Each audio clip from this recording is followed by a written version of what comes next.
Banyak sekali kejadian-kejadian dalam kehidupan itu, orang yang dipinjamkan justru malah megang kuat-kuat.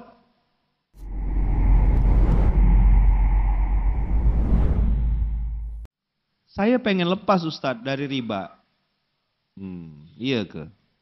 Mana barangnya sini? Ya, suruh dipegang barang. Habis itu, saya gini, pegang barangnya. Dah saya bilang, abang genggam barangnya. Genggam. Udah digenggam.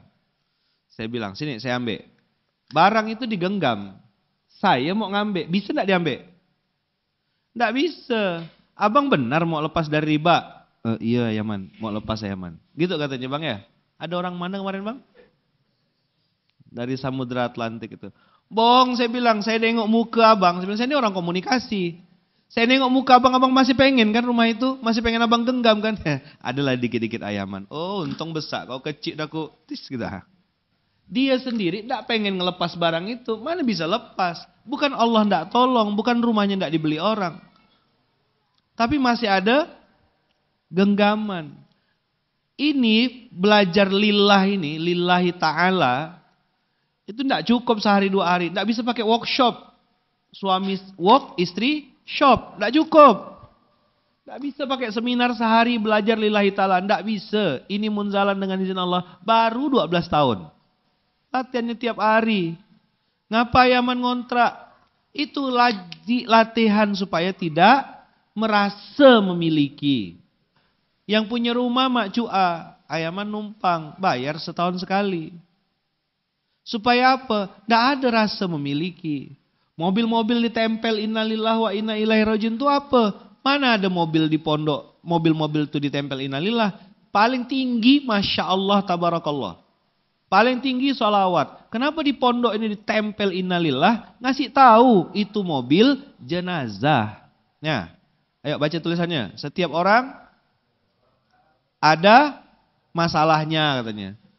Matanya buram. Jadi salah baca dia. Setiap orang ada masalahnya ya man. Oh, besar masalah kawan. Ini tulisan sebesar ini salah baca. Setiap orang ada masanya. Setiap masa ada orangnya. Emang promosikan? Enggak, ini iklan terang-terangan. Datang ke Munzalan Store. Ini baju baru gitu ya. Setiap orang ada masanya. Kena protes baju ini waktu pertama kali launching. Bang ada yang aneh enggak katanya. Ini berdua. Tiba-tiba langsung sendiri katanya. Saya bilang suaminya mati duluan. Makanya hilang dia. Istrinya nunggu. Untung masih datang istrinya. Ngasih tahu enggak boleh sombong. Setiap orang ada masanya. Setiap masa ada orangnya. Hari ini ada yang naik, besok turun, ya kan? Apa yang buat orang tuh enak stres, gila, susah dinasehatin, mata buta, telinga peka. Nanti bawa tamu-tamu nih, Bang, ke IBC, Iqra Braille Center. Nanti subuh jam 8 nanti ini ada hamba Allah istimewa. Biar terbuka mata kita. Ada banyak orang yang hari ini masih berpegang teguh sama prinsip inna solati wa nusuki wa mahyaya wa mamati lillahi rabbil alamin. Allah cabut mata mereka. Teman-teman di Iqra Braille Center tuh tidak bisa ngelihat secara fisik. Tapi batin mereka jauh lebih tajam daripada kita. Bayangkan titik-titik, totol-totol gitu tuh bisa dibaca sama mereka. Ada yang bahasa Indonesia, ada yang bahasa Arab. Dan mereka bisa baca dengan benar. Pakai raba. Kita udah nampak depan mata gini. Masih tak mau baca, masih tak bisa baca. Yang buta siapa? Dia bilang dia pengen lepas dari riba. Barang tuh masih digenggam. Nggak bisa bos. Lepas, rilis. Bukan punya kau, itu punya Allah. Dipinjamkan sebentar. Ayaman ngomong gitu enak udah sekarang. Saya 2012 saya bilang yang saya cerita. Mobil Xenia yang kami pakai untuk dakwah itu diambil. Kami bebaskan dari leasing. Waktu itu belum ngerti riba. Nah, ada yang dakwahkannya 2012. Datang kak saya dengan Tokya ke rumah rentenir di belakang tuh. Bayangkan rumah rentenir ada foto Ka'bahnya. Tak apa-apa orang nih. Mobil di belakang banyak mobil sitaan. Rumah rentenir. Istrinya berjilbab. Admin. Terus si rentenirnya baru balik dari masjid. Lama saya ngerenung, gimana ceritanya? Ini apa rentenir syariah atau rentenir tersertifikasi atau ini riba untuk kemaslahatan? Nggak sampai otak saya. Dah kita bayarlah, over kredit untuk. Saya pergi umroh dengan kawan-kawan. Nggak boleh ngidupkan HP. Pulang masih SMS waktu itu, ingat saya, HP saya masih Iona yang pakai karet getah gitu. Jadi kalau ditepuk-tepuk tuh bisa mati. Matinya 2 hari, hidupnya 1 hari. Itu HP saya dulu tuh diikat pakai getah. HP budak-budak mana ada, tengok pengurus pusat, ada yang HP-nya diikat getah. Begitu buka, saya bilang, Bunda Ung SMS, ya mobil Xenia ditarik leasing. Udah saya bilang. Benarlah, rupanya pas kita cek, saya kira Ompi Lutfi udah bayar, Lutfi kira saya sudah bayar. Miss saja, tapi itu jahatnya riba. Datang saya sama Tok ya ke tempat leasing tuh. Bang, saya bilang, enggak bisa, kami mau bayar nih, ada duitnya. Enggak bisa Pak, ini, udah itu. Oh rupanya itu permainan mereka memang, supaya mau dilelang sesama mereka. Saya bilang, abang Islam gak? Saya bilang, kepala leasing itu. Islam Pak, kata dia. Jahat leasing tuh ya, saya bilang. Tapi Allah lebih jahat lagi, saya bilang, kalau ngasih azab. Siksaan Allah tuh lebih kejam lagi. Tok ya langsung cubit saya. Sedang-sedang Tok Aji. Pelan-pelan Pak sopir, gitu lah kira-kira. Sifat asli keluar. Pantang kau jual, ku borong. Akhirnya baliklah kita. Tapi ini mulut, tadi ya latihan lillah, itu sampai mati ya Bang Kakak. Budak-budak tanya, karena sering nengok saya pakai mobil putih. Mobil putih itu kan, Xenia putih itu, Matic. Tanya, Bang, kata budak-budak, mana mobil putih? Tahu jawaban saya apa? Saya bilang, sudah diambil sama yang punya. Saya kemarin kan pinjam. Tadak saya damprat, tadak saya caci maki leasing tuh.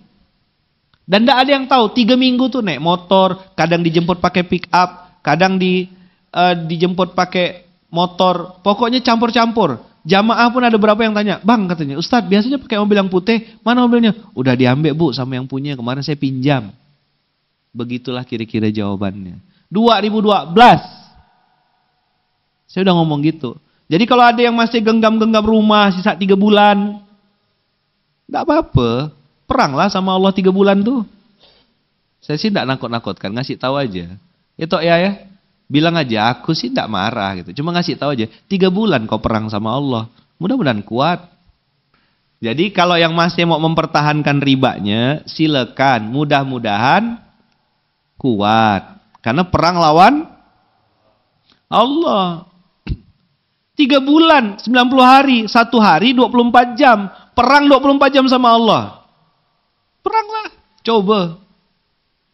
Saya main bola 2 kali 45 menit ya. Jengap-jengap udah. Ini bisa perang 90 hari. Oh jagoan memang. Seolah-olah dia bilang gini, ya Allah aku tak ada kerjaan nih, kelayo gitu. Jago kali abang ini. La haula wala quwata illa billah. Itu punya Allah bang. Saya bilang sama Bunda Ung, ya kan? Nah apa kan kita ngontrak? Nah apa, bisa untuk ganti baju, bisa untuk ini, penting dekat dengan masjid. Alhamdulillah. Jadi abang kakak merasa memiliki, coba diulang. Inilah awal kehancuran kita. Buang rasa itu abang kakak. Yang punya itu Allah Subhanahu Wa Taala. Hanya membuang rasa aja. Jangan merasa memiliki, itu suami punya Allah bunda. Tapi tidak juga pemahamannya diartikan, oh saya bebas selingkuh sama siapapun, saya jatuh cinta sama. Kan suami semuanya punya Allah, kau gatal namanya apa? Tidak bisa menang abang kakak lawan Allah, tidak bisa. Allah mau ngambil itu, suka-suka dia, tidak pakai permisi. Tapi kalaupun diambil sama Allah, bisa tidak? Ayo saya tanya, bisa tidak Allah tuh ganti dengan yang lebih baik? Pasti. Tapi memang belajar ini, tadi malam saya ngomong di internal, belajar la ilaha illallah. Tidak usahlah belajar jauh-jauh. Asyhadu an la ilaha illallah wa asyhadu anna Muhammad Rasulullah. Itu seumur hidup belajarnya. Maka salah kalau ada orang bilang ibadah terpanjang itu menikah. Salah fatal. Siapa yang ngajarkan ini nih? Ibadah paling panjang itu belajar. Apa ibadah paling panjang? Dari lahir sampai mati kita belajar. Kau nikah umur berapa? Kalau cerai, syahadat kita tuh abang kakak, itu belajar bertahap. Belajar sampai mati. Itu ibadah paling panjang. Belajar ngomong, belajar jalan. Sudah setua ini, masa masih merasa memiliki kayak budak kecil? Ini punya kami. Budak kecil kan? Kau punya apa? Aku punya gak? Nih, pamer. Itu budak kecil. Kalau ada orang tua begitu, berarti dia anak-anak yang terjebak di tubuh orang dewasa.